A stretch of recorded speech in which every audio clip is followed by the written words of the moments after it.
അനുഗ്രഹം അനുഭവിക്കാൻ നിങ്ങൾ വിളിക്കപ്പെട്ടിരിക്കുന്നു. വിശുദ്ധന്മാരെ, വിശ്വാസികളെ, നിങ്ങൾ അനുഗ്രഹം അനുഭവിക്കാൻ വിളിക്കപ്പെട്ടിരിക്കുന്നു. കർത്താവ് നമ്മളെ വിളിച്ചത് അനുഗ്രഹിക്കാനാണ്, ഒരു സംശയമില്ല.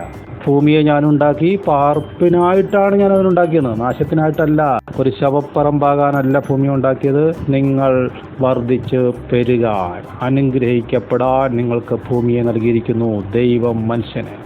അതുകൊണ്ട് പത്രോസ് അപ്പോസ്തലൻ പരിശുദ്ധാത്മാവിൽ പറയുന്നു, അനുഗ്രഹം അനുഭവിപ്പാൻ നിങ്ങൾ വിളിക്കപ്പെട്ടിരിക്കുന്നത് കൊണ്ട് നിങ്ങൾ അനുഗ്രഹിക്കുന്നവരായിരിക്കണം. സഭാ ജീവിതം വെച്ചിരിക്കുന്നത് അതിനാണ്. ഓരോരുത്തരും അവരുടെ ഭാര്യയും ഭർത്താവും മക്കളുമായിട്ട് വീട്ടിലിരുന്നാൽ പ്രാർത്ഥിച്ചാൽ പോരാ. സഭയായി കൂടി വരുമ്പോൾ ചാൾസ് സ്റ്റാൻലി എന്ന് പറയുന്ന ഇപ്പോൾ നിത്യത്തിലായിരിക്കുന്ന ദൈവദാസൻ പറഞ്ഞത്, ഷാർപ്പായ കല്ലുകൾ ഒന്നിച്ച് ഇടപഴകുമ്പോൾ എന്ത് സംഭവിക്കും?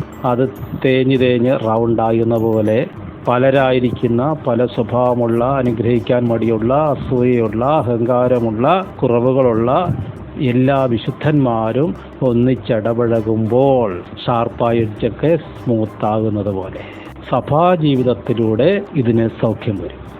അസൂയ മാറിപ്പോകുന്നത് സഭാജീവിതത്തിലൂടെയാണ്. വേറെ മാർഗമൊന്നുമില്ല. ആദ്യത്തെ കൊലപാതകം, ചരിത്രത്തിലെ ബൈബിളിലെ ആദ്യത്തെ കൊലപാതകം ഒരു സഹോദരന് മറ്റേ സഹോദരനോടുണ്ടായ അസൂയയിൽ നിന്നാണ്. അപ്പോൾ ബോണഗേനായ ഒരുത്തന് ഇതിനെ കൺട്രോൾ ചെയ്യാം ദൈവാത്മാവിൽ. അങ്ങനെ കൺട്രോൾ ചെയ്താൽ സങ്കീർത്തനത്തിൽ പറഞ്ഞിരിക്കുന്ന അനുഗ്രഹിക്കാൻ നീ മടിച്ചു, അനുഗ്രഹം നിന്നിൽ നിന്ന് അകന്നു നിന്നോ എന്നുള്ള ശാപം മാറിപ്പോകും.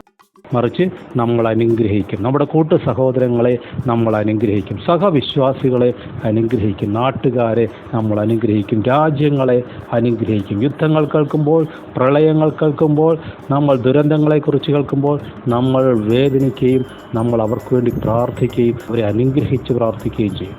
നമ്മുടെ നാടിന്, നമ്മുടെ കുടുംബത്തിന് നമുക്ക് വ്യക്തിപരമായി ദൈവത്തിൻ്റെ അനുഗ്രഹം കിട്ടും.